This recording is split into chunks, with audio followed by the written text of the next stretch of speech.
The Golden State Warriors were looking to extend their winning streak on Tuesday night, but their 121-113 loss to the Orlando Magic produced something fans are still talking about.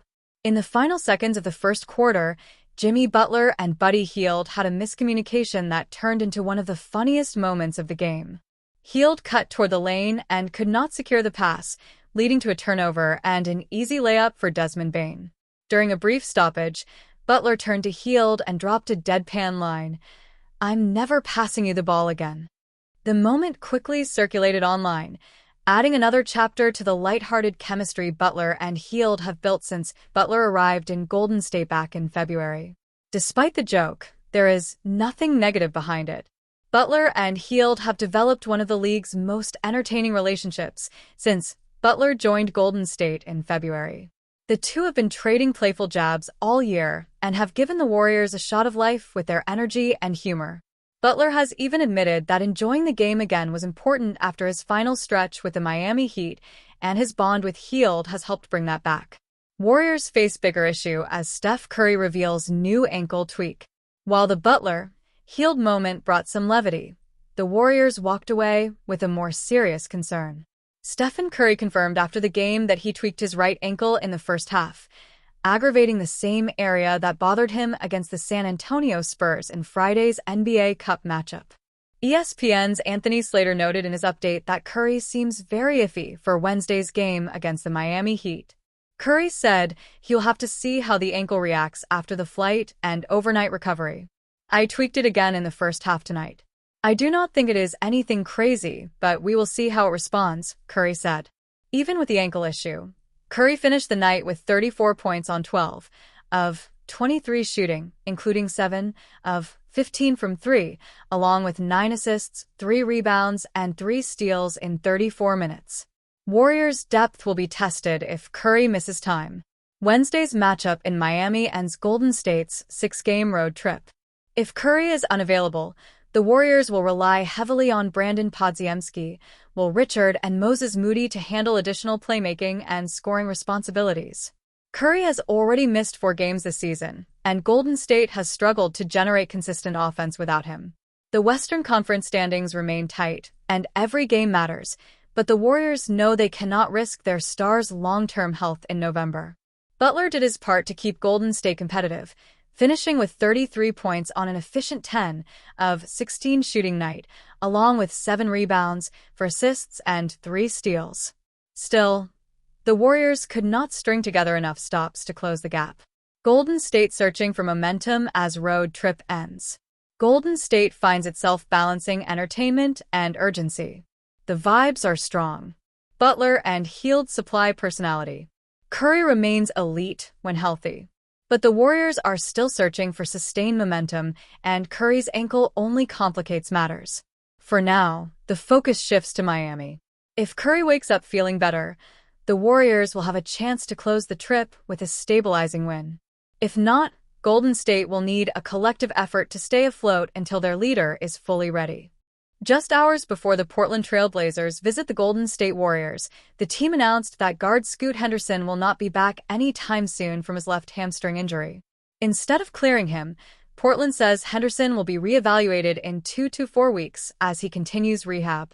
The update lands on the same day the Blazers play at Chase Center, marking a stark reality that the Blazers will continue to be without a stable point guard in their rotation for the foreseeable future. The team also announced that veteran Jrue Holiday would be reevaluated in 1 to 2 weeks. Blazers extend Scoot Henderson's hamstring timeline.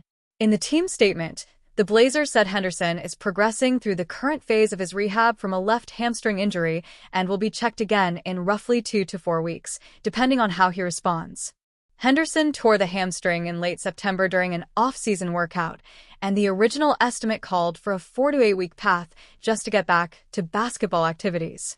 Friday marks around 8 weeks since that initial diagnosis, but instead of moving into the final stages of a return, Henderson's status remains pushed down the road.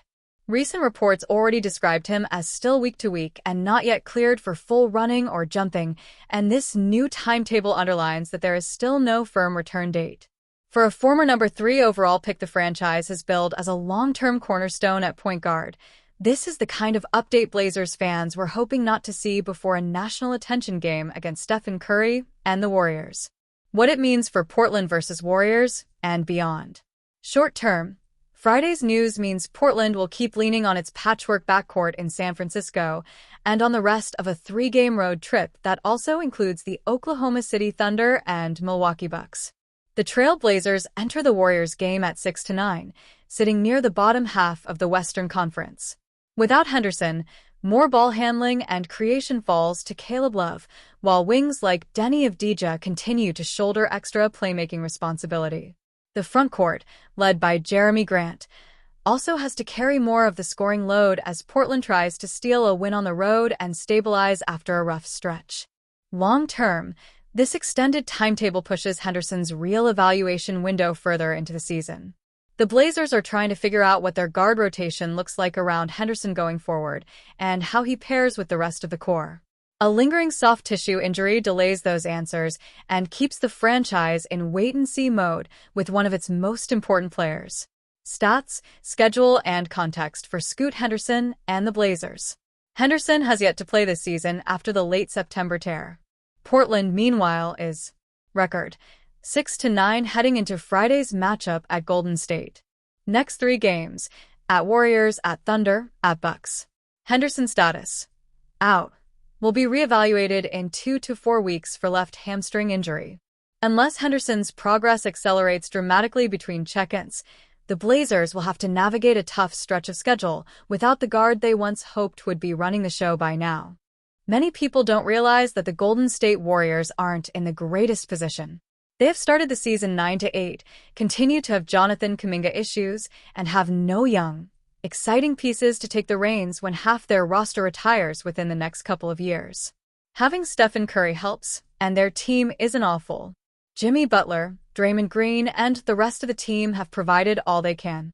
There is still hope for the current roster, and making a trade like Jackson Stone of Clutch Point suggests would likely help them improve in an area they desperately need to.